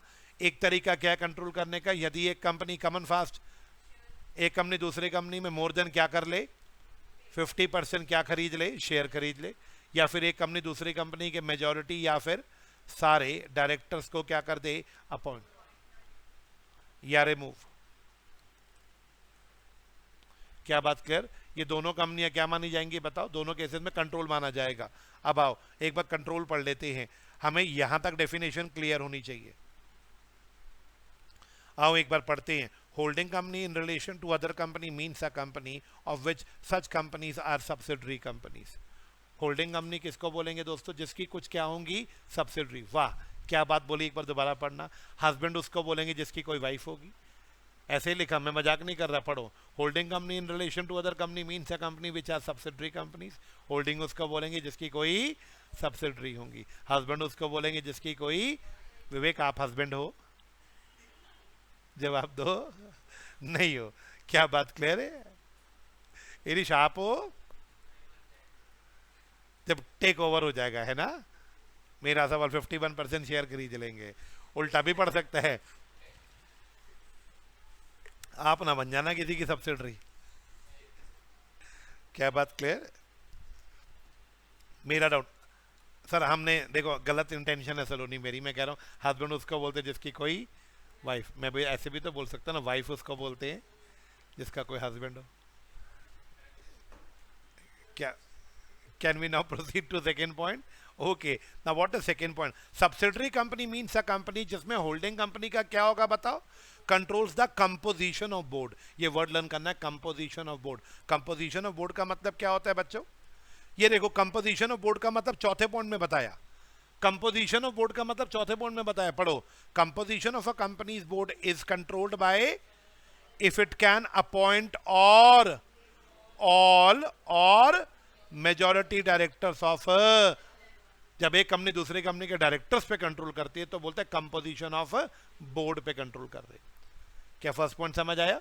सेकेंड पॉइंट बताओ जरा क्या लिखता है, या कंट्रोल करता है more than of total share capital. Ritesh, या टोटल शेयर कैपिटल का मतलब कौन सा कैपिटल देखेंगे, इक्विटी या पेड अप? यहाँ पे पेड अप इक्विटी देखेंगे क्योंकि वोटिंग पावर उसी में होती है। क्या बात क्लियर है? आगे क्या कह रहे हैं लॉ मेकर, चाहे अकेले खरीदा, इधर एट इट्स ओन खरीदा, चाहे किसी अपनी सब्सिडरी के साथ मिलके खरीदा। मैंने एग्जांपल बनाया था, ए और बी ने मिलके सी का शेयर खरीदा। बोलो बच्चे क्या बात क्लियर है? अब मुझे एक बात बताओ, होल्डिंग सब्सिडरी बनने के दो तरीके, कॉमन फास्ट। ए ने बी का common fast more than 50% share खरीदा, या फिर ए ने बी का मेजॉरिटी क्या अपॉइंट कर दी है बताओ, डायरेक्टर्स। इन दोनों केसेस में माना जाएगा ए का बी पे क्या आ गया बेटा बताओ, ए होल्डिंग और बी सब्सिडरी। अब मुझे एक बात बताओ, if A is equal to B and B is equal to C, then A is equal to C. यही रूल मैथ्स का, यहाँ अकाउंट्स मैथ्स का रूल लॉ में लगाना। अगर ए ने बी का 60% शेयर खरीद लिया या डायरेक्टर्स को अपॉइंट कर दिया तो क्या इनके बीच में होल्डिंग सब्सिडरी हो गया? आवाज नहीं आई? अब बी ने सी का 60% शेयर खरीद लिया या डायरेक्टर अपॉइंट कर दिए तो क्या इनके बीच में भी होल्डिंग सब्सिडरी हो गया? अगर ए बी की होल्डिंग है और बी सी की होल्डिंग है तो ये अज्यूम्ड मान लिया जाएगा, अज्यूम्ड माना जाएगा। क्या? A is H is holding, A is holding of C। या and C subsidiary of A. क्या बात क्लियर? ए ने सी में कितने शेयर खरीदे, डायग्राम में देख के बताना। रितेश, ए ने सी में कितना शेयर खरीदा? हाँ, ए ने सी में कितना शेयर खरीदा? सही कह रहा है विवेक। ए ने सी में 0 शेयर खरीदे हैं। ए ने तो बी में खरीदे और बी ने सी में खरीदे। ए ने खुद कितने खरीदे सी में? अच्छा, ए ने सी के कितने डायरेक्टर्स अपॉइंट किए? ए तो कुछ भी सी में नहीं कर रहा भाई लोग, ध्यान से देखो। ए ने तो अज्यूम किया जाता है, लेकिन डायरेक्ट तो कुछ भी नहीं कर रहा। ये बात तो मानते हो? लॉ कहता है अज्यूम कर लो, लेकिन डायरेक्ट तो कुछ भी नहीं है। फिर वाओ, योर एजम्पशन।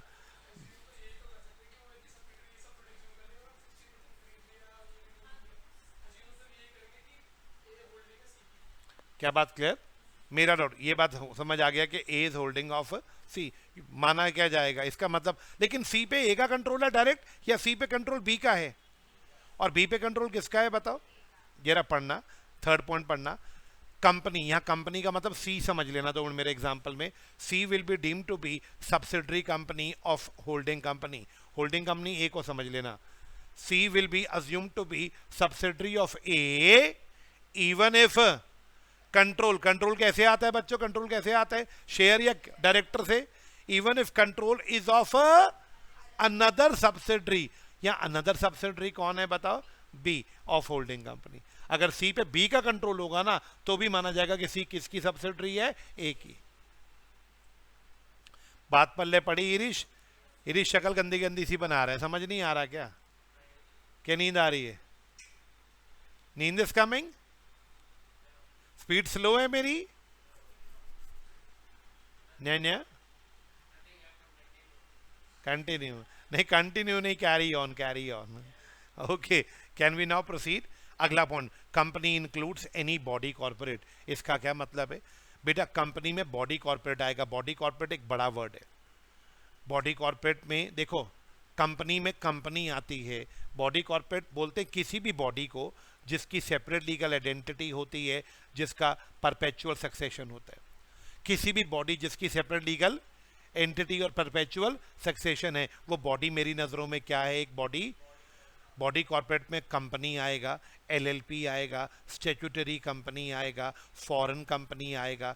ये सब के सब मेरी नज़रों में क्या है बताओ? Body corporate. क्योंकि इन चारों में ये फीचर्स हैं। ये चारों बॉडीज़ हैं, ये चारों की सेपरेट लीगल एंटिटी है, इन चारों की परपेचुअल सक्सेशन। तो ये सारे मेरे लिए क्या है बताओ? कंपनी तो कंपनी है, बॉडी कॉर्पोरेट बड़ा वर्ड है, उसमें सब आ गए। लॉ कह रहे होल्डिंग और सब्सिडरी जरूरी नहीं कंपनी हो। होल्डिंग और सब्सिडरी बॉडी कॉर्पोरेट्स हो सकते हैं। मतलब समझाओ। हम बोलते हैं एक कंपनी ने दूसरी कंपनी का मोर देन क्या खरीद लिया दोस्तों बताओ? 50%। क्या ऐसा हो सकता है खरीदने वाला नॉर्मल कंपनी की जगह स्टैट्यूटरी कंपनी हो, खरीदने वाला फॉरेन कंपनी हो? ऐसा हो सकता है? ये खरीदने वाला इंडियन ही चाहिए। अगर ये डेफिनेशन ना लिखा होता ना, कंपनी इंक्लूड्स बॉडी कॉर्पोरेट, ये लिखा ना होता तो मैं क्या बोलता? खरीदने वाला इंडियन कंपनी होना चाहिए। बट वहां लिखा कंपनी इंक्लूड्स बॉडी कॉर्पोरेट, और बॉडी में तो सब आ गए। तो खरीदने वाला statutory company, registered company, foreign company कोई भी हो सकता है। और जिसका खरीदा कॉमन फास्ट, वो भी कोई भी हो सकता है, क्योंकि कंपनी वर्ड है। Subsidiary can be Indian company, subsidiary can be foreign company, subsidiary can be statutory company. बेटा लैंड रोवर जैगवार यूके की कंपनी है, हमारी सब्सिडरी है। टाटा मोटर्स होल्डिंग है, इंडिया में बैठा है टाटा मोटर्स, और लैंड रोवर जैगवार यूके की कंपनी है, हमारी सब्सिडरी फॉरेन है। क्या चौड़ है इस बात की? हमारी सब्सिडरी है वो। हाँ, बहुत फेमस थ्योरी है। क्या बात क्लियर? कैसे टाटा ने अपनी बेइज्जती का बदला लिया फोर्ड से। हाँ जी, मेरा डाउट, लैंड रोवर जैगवार को टाटा ने बहुत अच्छी ऊंचाई पे पहुंचाया। इसको बीएमडब्ल्यू ने खरीदा, बीएमडब्ल्यू नहीं चला पाया लैंड रोवर जैगवार को। लास्ट ऑप्शन जब टाटा ने खरीदा तो टाटा को लोगों ने बोला तूने ये क्या खरीद लिया लॉस में, you take a wrong decision. Tata बोलता, ये कोट मैंने सुनी है टाटा की, I don't think whether my decision is right और I don't take right decision, I don't take right decision, I make my decision right. आज फिर सही करता हूँ, आज टाटा मोटर्स ने इस कंपनी को एक्चुअल में बहुत प्रॉफिटेबल कंपनी बना दी। मेरा डाउट, टाटा फोर्ड जब इंडिया बाहर से भाग रही थी तो टाटा उसको भी खरीदना चाह रहा था, पर टाटा की ईगो बीच में आ गई कि फोर्ड ने बदतमीजी करी थी, नहीं तो टाटा आज फोर्ड को भी खरीद लेता, इंडिया से जाना ना देता। मेरा डाउट, टाटा एक्चुअल में एक, मतलब एक्चुअल में आई वुड अप्रिशिएट हिम, वो एक एक्चुअल बंदा है, मतलब एक ऐसा बंदा है जो इंडस्ट्रियलिस्ट, अगर ऐसे इंडिया में 10-12 आ गए ना, ऐसे 10-12 इंडस्ट्रियलिस्ट आ गए इंडिया में, इंडिया बहुत ऊंचाइयों पे पहुंच जाएगा। चोर नहीं है टाटा, टाटा किसी भी प्रोडक्ट में लोगों का बेवकूफ़ नहीं बनाता। टाटा में, टाटा फाइनेंस, छोटा सा एग्जांपल देता हूँ, टाटा का है, टाटा की को फाइनेंस कंपनी है, ठीक है, वहाँ पे अपना एक बच्चा लगा, अभी जॉब लगा सीए क्वालिफाई करके, उसने गाड़ी खरीदनी थी टाटा की अल्ट्रोस, उसको बोला गया टाटा के एम्प्लॉई हो 3% डिस्काउंट मिलेगा। गाड़ी अगर 10 लाख की है तो कोई बताएगा? 30,000 रुपये का डिस्काउंट एक एम्प्लॉय को, क्योंकि वो टाटा में काम कर रहा है। टाटा अपने एम्प्लॉयज़ के बारे में इतना सोचता है, कुछ भी टाटा का प्रोडक्ट उसके एम्प्लॉयज़ खरीदेंगे उसको उन पर डिस्काउंट मिलेगा। डिस्काउंट की परसेंटेज अलग अलग होती है। क्या अंबानीज देते हैं ऐसा, या अदानीज देते हैं ऐसा? टाटा इज एक्चुअल, कभी भगवान ना करे, भगवान करे रादर, ऐसे बोलना चाहिए, तुम लोगों को अगर एज अ सीएम में टाटाज में कहीं ऑफर आ जाए, किसी भी ग्रुप में, टाटा के किसी भी कंपनी में, थोड़ी सैलरी कम भी हो ना, छोड़ना मत, घुस जाना। हमारे इंडिया के अंदर जॉब सेक्टर में ये कहावत है, work with Tatas, invest in Ambanis. इन्वेस्ट अंबानियों में करो, काम टाटास में करो। देश का नमक है, ये ऐसी लाइन आती है, टाटा नमक देश का नमक, और एक्चुअल में सही है। मोनोपोली है टाटा सॉल्ट की, मोनोपोली है, कोई और सॉल्ट तो नहीं चलता इंडिया में, लेकिन पैकेट वही 20 रुपए का, आज भी 18, 20, 25 यही रेट है। आप मुझे जवाब देना, अगर ये कोई और ब्रांड होता, टाटा सॉल्ट आज से 20 रुपए का या कई सालों से? अब आप पता है मुझे, मैंने एक दिन एक बैच में एक एग्जांपल दे दिया ये कि टाटा सॉल्ट देख लो, ईमानदारी है, वो रेट नहीं बढ़ाता। तो एक बच्चा मुझे बोला, सर पार्ले जी भी तो नहीं बढ़ाता। मैं कहा हाँ क्या? कहता पार्ले जी 5 रुपए का। मैंने कहा देख, पैकेट का साइज 100 ग्राम से 80 ग्राम, 60 ग्राम, 50 ग्राम का पैकेट है। लेस, ये लोग श्रिंक क्या वर्ड, श्रिंकफ्लेशन करते हैं, श्रिंक कर रहे हैं प्रोडक्ट को, लेकिन उसका 1 किलो सॉल्ट है, वो 1 किलो ही आ रहा है आज भी। टाटा की तो तारीफ है। हाँ, क्या कह रहे? हाँ जी, मेरा डाउट भैया, सब्जेक्टिव बात है, let's come to our point. Company includes body corporate, समझ आ गया? लास्ट सवाल, एक कंपनी के नीचे 2 लेयर्स ऑफ सब्सिडरी हो सकती है, मतलब ए के नीचे बी आई, ए ने बी का 60% खरीदा, तो बी इसकी पहली लेयर 1 सब्सिडरी बन गई। बी के नीचे एक और आई, बी ने सी का 60 खरीदा, ये ए की कौन सी लेयर बन गई बेटा बताओ? लेयर 2। एक कंपनी के नीचे वर्टिकली 2 नीचे सब्सिडरीज आ सकती हैं, बस। सीएमए वालों, बस इतना ही आपके कोर्स में है। एक कंपनी के, अब सी अपने नीचे डी को खरीदना चाहे नहीं खरीद सकती, क्यों? अगर सी के नीचे डी आ गई तो क्या ए की ये 3rd लेयर हो जाएगी? एक कंपनी के नीचे बस 2 ही लेयर आ सकती हैं, तीसरी लेयर ऑफ सब्सिडरी नहीं आ सकती। लेयर का मतलब subsidiary, a company can have 2 layers of subsidiary company. बोलो बच्चों, क्या ये बात क्लियर है? अपन को होल्डिंग समझ आ गया, और कौन सा समझ आ गया बताओ? सब्सिडरी। बोलो जी बोलो, क्लियर? मेरा रोड। अब कौन सी कंपनी रह गया बेटा, जरा बताना? Foreign company. Can we proceed? आया समझ? बताओ, होल्डिंग कंपनी बनने के लिए 2 तरीके का कंट्रोल सिखाया, कमन फास्ट, मोर देन 50% या मेजोरिटी डायरेक्टर्स। कंट्रोल अपना होगा तो भी चलेगा, या अपनी सब्सिडरी का कंट्रोल होगा तो भी चलेगा? सब्सिडरी का भी चलेगा। डायरेक्टर्स पे कंट्रोल कब माना जाता है? कंपनी जरूरी है, होल्डिंग एक कंपनी हो, या फॉरेन कंपनी भी होल्डिंग हो सकता है? क्या सब्सिडरी कंपनी भी कंपनी होना चाहिए, फॉरेन कंपनी भी सब्सिडरी हो सकती है? एक कंपनी के नीचे वर्टिकली कितनी लेयर्स ऑफ सब्सिडरी हो सकते हैं? 2। क्लियर है? मेरा डाउट हटा दूं इसको। लास्ट कंपनी स्टार्ट पे कौन सी रहेगी दोस्तों, बताना जरा? Foreign company. सब बच्चे बताओ, फॉरेन कंपनी किसको बोलते हैं? Come on fast. Very good. Foreign company किसको बोलते हैं बच्चे? क्या हो गया बच्चे? कोई ऐसी कंपनी जो इनकॉर्पोरेटेड आउटसाइड इंडिया है, पहली शर्त, जो रजिस्टर्ड इंडिया में है या इंडिया के बाहर। सेकेंड कंडीशन, जिसका प्लेस ऑफ बिजनेस इंडिया में हो। और थर्ड कंडीशन, तीन कंडीशन, इंडिया में बिजनेस करती हो, कंडक्ट बिजनेस इन इंडिया। जो तीन कंडीशन पूरी करेगी वो कहलाएगी फॉरेन कंपनी हमारे यहाँ पे। फॉरेन कंपनी बनने की पहली शर्त, रजिस्टर्ड जर्मनी में चल सकती है, इंडिया की है, इंडिया के बाहर, इंडिया के बाहर। अभी इंडिया में एक चाइना की कंपनी है MG Motors, MG Motors China की रजिस्टर्ड कंपनी है, रजिस्टर्ड इंग्लैंड की है। एमजी मोटर्स एक इंग्लैंड की कंपनी है जिसका पेरेंट जो है, होल्डिंग जो है वो चाइना में बैठा है।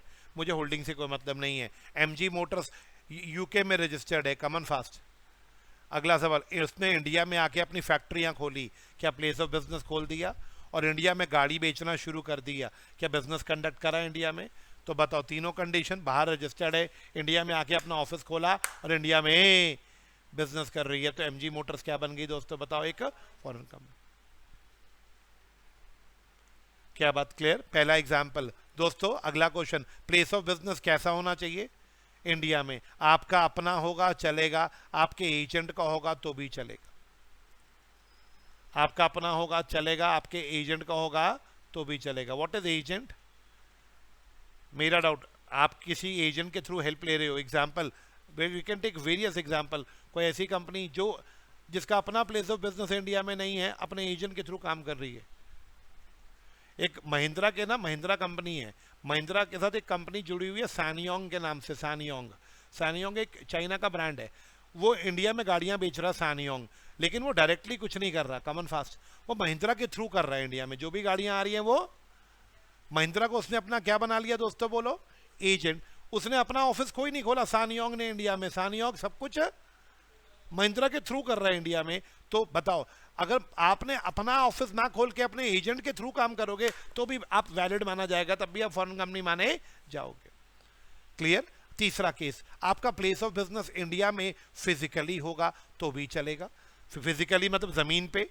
अगर आपका प्लेस ऑफ बिजनेस इलेक्ट्रॉनिक है, इलेक्ट्रॉनिक प्लेस ऑफ बिजनेस मतलब आपकी वेबसाइट है इंडिया के सर्वर पे, अगर आप इंडियन सर्वर पे हो तो भी मैं मानूंगा आपका प्लेस ऑफ बिजनेस है। मैंने कुछ बोला, आपका प्लेस ऑफ बिजनेस इंडिया में जमीन पे होना चाहिए या इंडियन सर्वर पे भी चलेगा? क्या मेरा एग्जांपल देना? अमेज़न, लेट अस से अमेज़न का कोई प्लेस ऑफ बिजनेस फिजिकली नहीं है इंडिया में मान लो, लेकिन उसका नाम के पीछे .in आता है, अमेज़न .in। .in का मतलब क्या वो इंडिया में मतलब नहीं है? इसका मतलब है कि इंडियन सर्वर पे उसने अपना रजिस्टर करा रखा है, इंडियन सर्वर पे। Amazon.com आता है तो इसका मतलब वो इंडियन सर्वर पे नहीं है। .com यूएसए का सर्वर है। क्लियर? .in किसका सर्वर है? इंडिया। आपका प्लेस ऑफ बिजनेस इंडिया में होना चाहिए। फिजिकली मतलब फिजिकल बिल्डिंग खरीद लो, इलेक्ट्रॉनिकली मतलब कॉमन फास्ट इंडियन सर्वर पे खरीद लो। क्या बात क्लियर?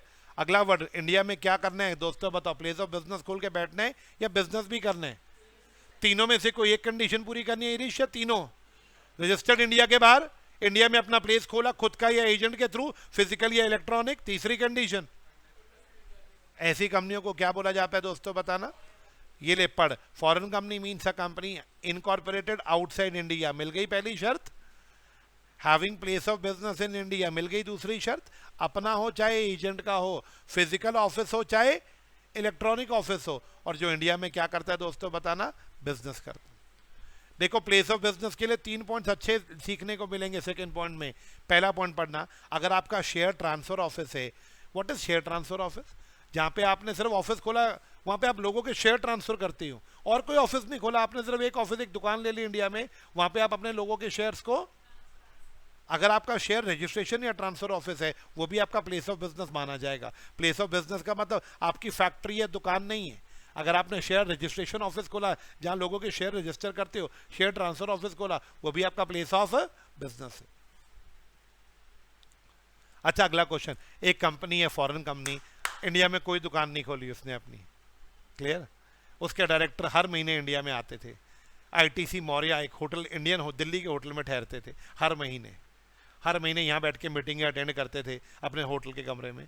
जज साहब बोले, अगर डायरेक्टर फॉरेनर हैं और वो इंडिया रेगुलर आते हैं, किसी होटल में ठहर के यहाँ कामकाज कर रहे हैं, उस होटल के कमरे में बैठ के कामकाज कर रहे हैं, तो वो होटल का कमरा ही उनका प्लेस ऑफ बिजनेस मान लिया जाएगा।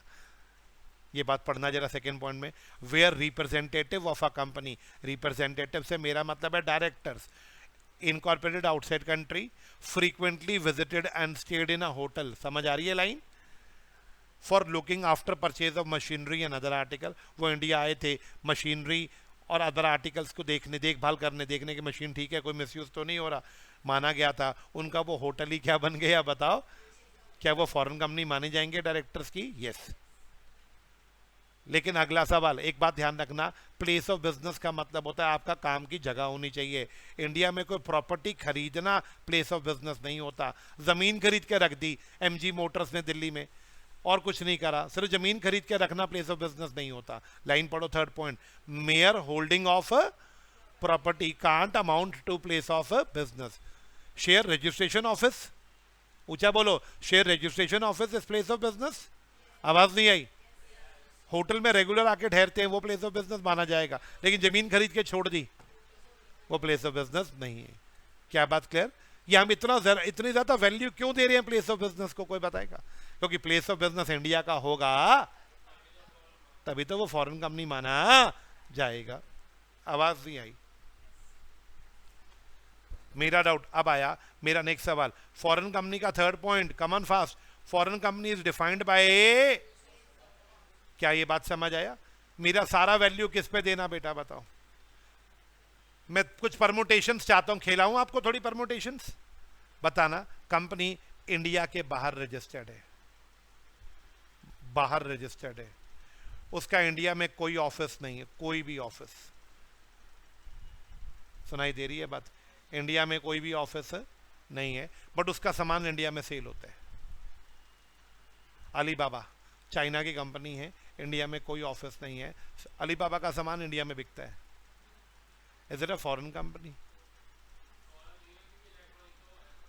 alibaba.com है, इंडियन सर्वर पे नहीं है अलीबाबा। अलीबाबा का ना प्लेस ऑफ बिजनेस इंडिया में कोई जमीन पे है ना इलेक्ट्रॉनिक है। आप बताओ, सिर्फ बिजनेस करना है या प्लेस ऑफ बिजनेस भी चाहिए?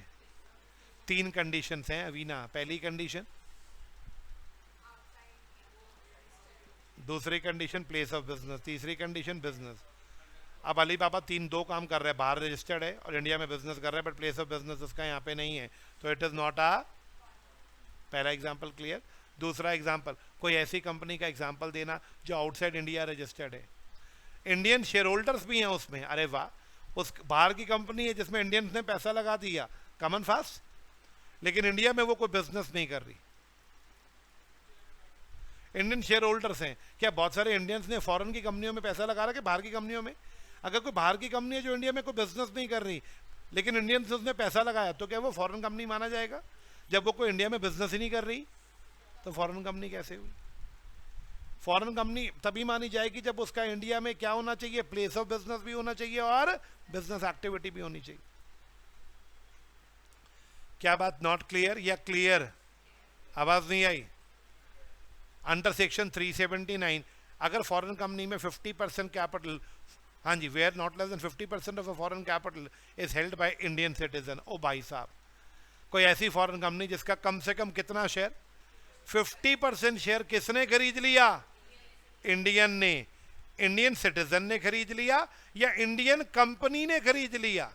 अरे वाह भाई वाह, कोई ऐसी फॉरेन कंपनी जिसका 50% शेयर इंडियन या इंडियन कितना परसेंट, तो उस कंपनी को हमारे कंपनी लॉ का चैप्टर 22 फॉलो करना पड़ेगा।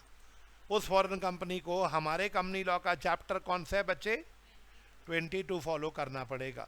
मेरा ये देखो, ये रहा 22, आपको 22 दिखा देता हूं, ये देखो 22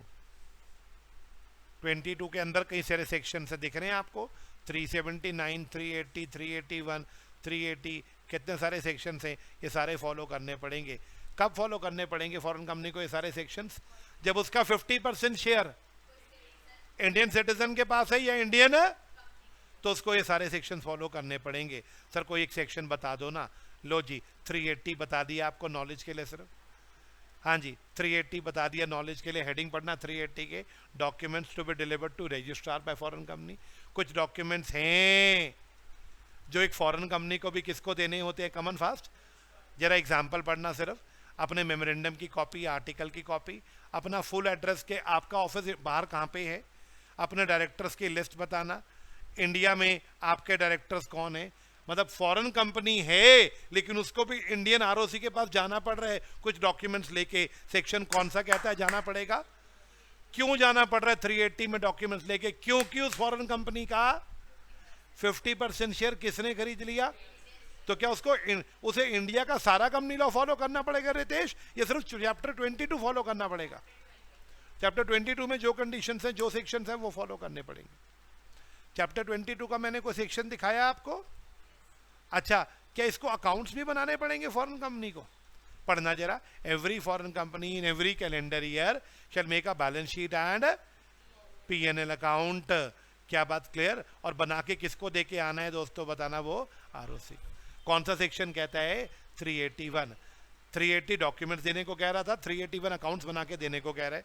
मेरा डाउट, मैं वापस अपने चार्ट पे आता हूँ, लेकिन ये सारे सेक्शन फॉलो तभी करने जब फोर्थ पॉइंट कहता है उसमें 50% शेयर इंडियन सिटीजन का या इंडियन। अच्छा, एक बात का जवाब देना, जैगवार में तो 51% शेयर टाटा मोटर्स का है, 50 से ज़्यादा ही है, तो क्या जैगवार के ऊपर चैप्टर 22 सारा एप्लीकेबल होगा, क्योंकि 50% से ज़्यादा हमारी इंडियन कंपनी ने जैगवार में खरीद लिया। सेक्शन 380 क्या है जरा बताना, अभी बताया था 1 मिनट पहले। 380 lays down documents that a foreign company has to deliver to। 381 क्या है दोस्तों बताना, compliances that a foreign company will be required regarding maintenance of क्या ये सारे सेक्शन फॉरेन कंपनी को मानने पड़ेंगे। 381 तक है या कोई बताएगा है कहां तक, 396 कहां तक थे जो फॉरेन कंपनी को मानने पड़ेंगे। 393A, ये सारे सेक्शन फॉरेन कंपनी को मानने पड़ेंगे। आपके मॉड्यूल में 2 ही बता रखे हैं, वैसे तो बहुत सारे हैं। क्लियर या नॉट क्लियर, आवाज सी नहीं आई, जोर से बोलो, सारे बोलो। देख मेरे पास अब कितने हो गए, क्या ये भी निपट गई मेरी सारी कंपनी है। अब क्या उठाएं, जल्दी बोलो। एनपीओ कंपनी उठा लें आज के लिए बिना चार्ट्स के, आपकी राय लेती हैं, बिना चार्ट्स के, बिना चार्ट्स के, बिना चार्ट्स के, बिना चार्ट्स के। टाइम हो गया, टैक्स वाले सर पता नहीं आए नहीं आए, चार्ट्स के साथ ही स्टार्ट करूं, 1 घंटा पूरा लगेगा अगली क्लास में। 5 पेज हैं बेटा, वो 5 पेज हैं। नहीं चैप्टर ना, अरे बेटे तूने क्या पूछ लिया, तूने तो दिल ही तोड़ दिया पूछ के। चैप्टर खत्म, ये चैप्टर कब खत्म होगा जी, तुम्हारा तो हो गया, तुम्हारी मॉड्यूल से एक चैप्टर खत्म हो गया, दूसरा खत्म होने वाला है ओल्ड कोर्स वालों। लेकिन किसकी बात करूं अगर मैं,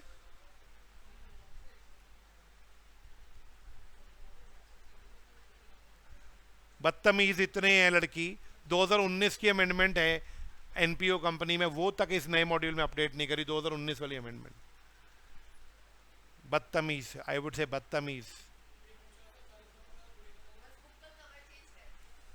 नहीं ऐसा तो नहीं बोल सकते कवर चेंज किया है, थोड़ा जिगजैग जिगजैग किया है।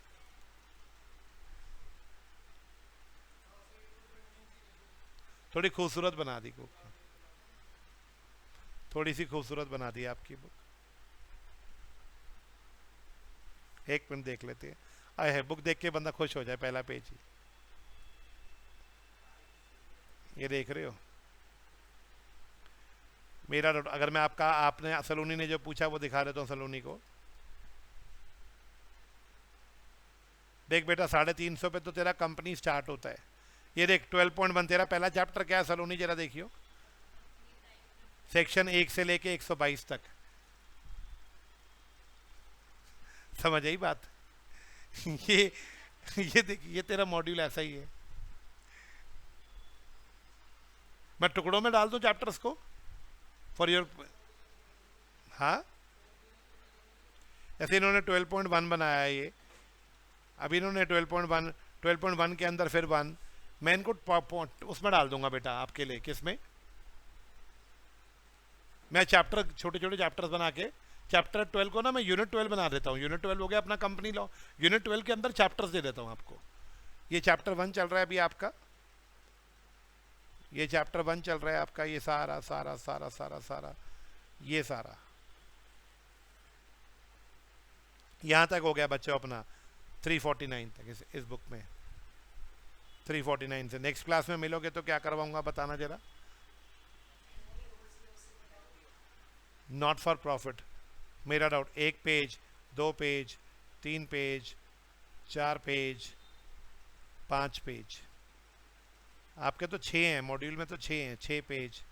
गवर्नमेंट कंपनी करा दिया मैंने आपको, फॉरेन कंपनी मैंने करा दिया, बस एनपीओ करानी, होल्डिंग सब्सिडरी करा दिया, एसोसिएट करा दिया, पीएफआई करा दी, प्रोड्यूसर कंपनी करा दी।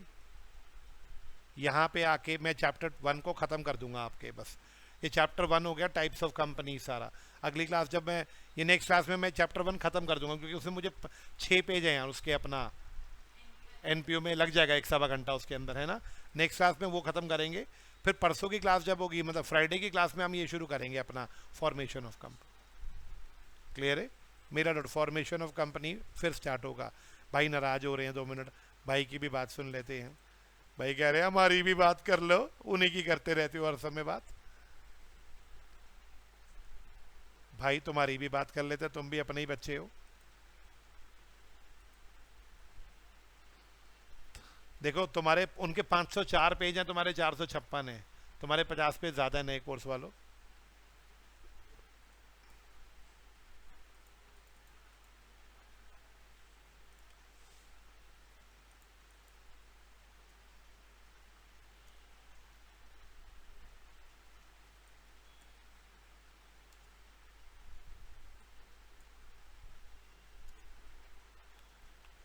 ये रे बेटा मेरे पुराने कोर्स वाले, तू भी खुश हो जा। ये देख तेरा, ये चैप्टर फॉर्मेशन से फ्राइडे को शुरू करेंगे, फॉर्मेशन इनके साथ ही करेंगे, है ना। फॉर्मेशन से पहला तेरा 1% कंपनी एक पूरा चैप्टर है। देख 1% कंपनी पे तेरे से 4 क्वेश्चन पूछे जा रहे हैं। पहला क्वेश्चन पढ़ो 1% कंपनी का, what are the features of 1% company, समझ आता है। सेकेंड क्वेश्चन, कंडीशंस क्या हैं जी, एक्ट के अंदर लिखी थी conditions. Third, nominated member, member बन, नॉमिनी और मेंबर की कंडीशन बताइए, नॉमिनी बनने के लिए क्या करना पड़ेगा। और मैनेजमेंट एडमिन के कौन से सेक्शन है जो 1% पे नहीं लगते, याद है सेक्शन 100 से 111 कराया हुआ है। ये देखो तुम्हारा 1% कंपनी, ये पूरा तुम्हारा हो गया 1% कंपनी। 1% कंपनी तुम्हारा एक चैप्टर है पूरा, ठीक है। उससे पहले देखो तुम्हारा ये चैप्टर भी हो गया लड़कों। दूसरा देखो फीचर्स ऑफ कंपनी क्या होते हैं, प्राइवेट पब्लिक कंपनी क्या होती है, small company, producer company, section 8 company, 1% company, foreign dormant government, सारी हो गई है तुम्हारा। ये चैप्टर भी कंप्लीट है लड़कों, खुश हो। तुम्हारे कितने कंप्लीट हैं ओल्ड वालों, 2 चैप्टर्स। हैप्पी। इनके भी देखो ना 14.1 14.2 में कंपनी लॉ पूरा निपटा दिया इनका भी, 2 ही टॉपिक्स में। मेरा सवाल, चलो आज के लिए स्टॉप कर दें यहाँ पे, आपसे नेक्स्ट मुलाकात परसों होगी, तो परसों आगे